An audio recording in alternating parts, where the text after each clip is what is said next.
Lions Nation, get ready for a roller coaster of emotions in today's video. We've got news that will send shockwaves through the fan base. Something's brewing in the Lions' den, and it's not just about touchdowns and victories. Before we dive into the details, make sure to hit that like button and subscribe because, trust me, you won't want to miss this. But first, imagine this. You're a die-hard Lions fan, gearing up for another thrilling season, and suddenly, boom! The Lions front office drops a bombshell. What could it be, and how will it affect the fans' relationship with the team? Stay tuned to find out. The Detroit Lions, a top team in the NFL, recently informed season ticket holders of a significant price hike for the 2024 season, averaging around 30% and reaching as high as 85% for certain seats, notably impacting the lower bowl and club level. Despite the lack of explanation for these increases from team president Rod Wood, a considerable portion of the Lions fan base expressed frustration on social media. In response, head coach Dan Campbell, acknowledging the fans' discontent, emphasized that he isn't the appropriate person for them to address regarding ticket prices.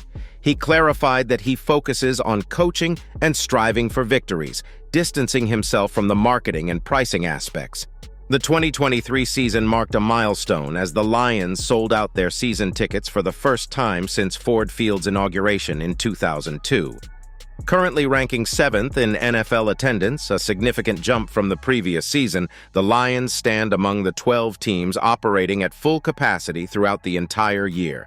Adding a financial boost, the Lions will gain from hosting an extra home game in the 2024 season due to the addition of an 18th week. But wait, there's more drama on the horizon.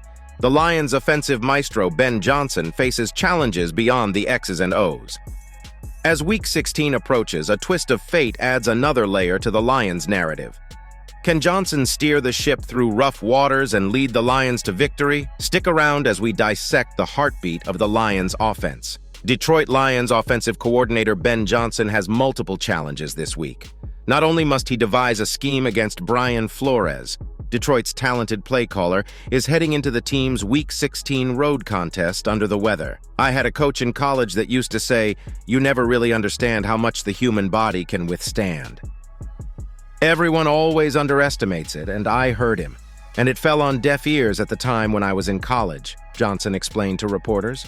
But then I had kids, and it started to resonate a little bit more that, yeah, okay, you're tired or you're not feeling good.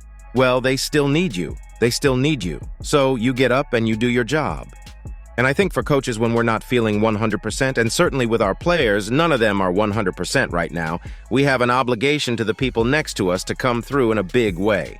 So, I think our guys take a lot of pride in that, and that's no different here this week. Detroit's first-round draft pick has taken his game to the next level after the first half of his rookie season was an acclimation period. "He's been electric really since he stepped on the field for us," said Johnson. "I don't know if I've necessarily seen anything out of the ordinary. I know he had the 130-yard run last week, but I don't think any of us were surprised by it. So he's been consistent. It's the details for him, the landmarks in the running game, understanding in pass pro who he's responsible for. For not being a really big guy, he is more than willing, and he continues to get better in that area. That's probably the one department that we continue to see going up and up, but the run game has been pretty solid all year long." Minnesota's defensive coordinator is an experienced assistant coach who has the Vikings defense executing at a high level. While Goff is an experienced veteran, Flores is likely honing in on the veteran's play the past 2 seasons, as opposed to using past film of his days with the Rams to aid in his preparation. I'm sure he knows how Jared and some of his style. I think Jared has evolved over the years, so we aren't running the LA offense per se. We've got some elements of it, but Jared has grown as a quarterback as well, Johnson said. So if there's anything that he's going to draw from in his past, he also has to keep in mind the recent tape of Jared, where he's a little bit different player than he was a few years ago. And same thing with him, and his Miami stuff that he put on tape there. They've got some carryover things, but not all of it, so it'll be a good battle here this week. Minnesota features tight end TJ Hawkinson, rookie wideout Jordan Addison, and star receiver Justin Jefferson. Addison has been heavily targeted and has recorded 9 touchdowns this season while averaging over 13 yards per reception. Yeah, well, confidence, that's a big part of it, as with any rookie. His confidence is clearly up, and you can tell that as an offense, quarterback, all of them, play caller, that they have confidence in finding ways to get him the ball, said Dan Campbell. And the things that you liked about him coming out of the draft is what's showing up, man. He's a pure outside receiver. He's a very crafty route runner. He's got a vast route tree, really good hands. So he's developing. I mean, if you're them, you're pleased with where he's at right now, that's for sure. Jefferson had two distinctly different games against Detroit's defense last season. For Aaron Glenn's defensive unit, the hope is one-on-one battles go their way to avoid Justin Jefferson recording over 200 yards receiving like he was able to accomplish in one of the meetings last season. Look, there's nothing easy about going against him, and now that you've got Addison on the other side, you've got TJ Hawkinson obviously at the tight end position, and they've got a run game, so that makes it difficult, Campbell expressed.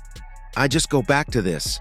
The resources you're going to use to try to slow him down, and then it opens up other avenues here. And there again, if you're going to do that, that means the other guy's got to be able to win their one-on-ones. You have to. So, there's nothing easy about it. I know this. We can't let him have 200 yards again. I mean, that's the most obvious. So, we're going to have some answers, Campbell commented further. He's getting back in the flow. The other day, you can start to see that he's getting back, and he's going to be even better this week. They're going to want to get him the football, and he's a dynamic football player, and if he's not the best, he's one of the best at the position, so it'll be a challenge. It's going to be a challenge. And there you have it, folks. The Lions saga unfolds with unexpected turns, challenges, and potential triumphs. If this ride has you as intrigued as we are, don't forget to hit that like button and subscribe for more thrilling updates.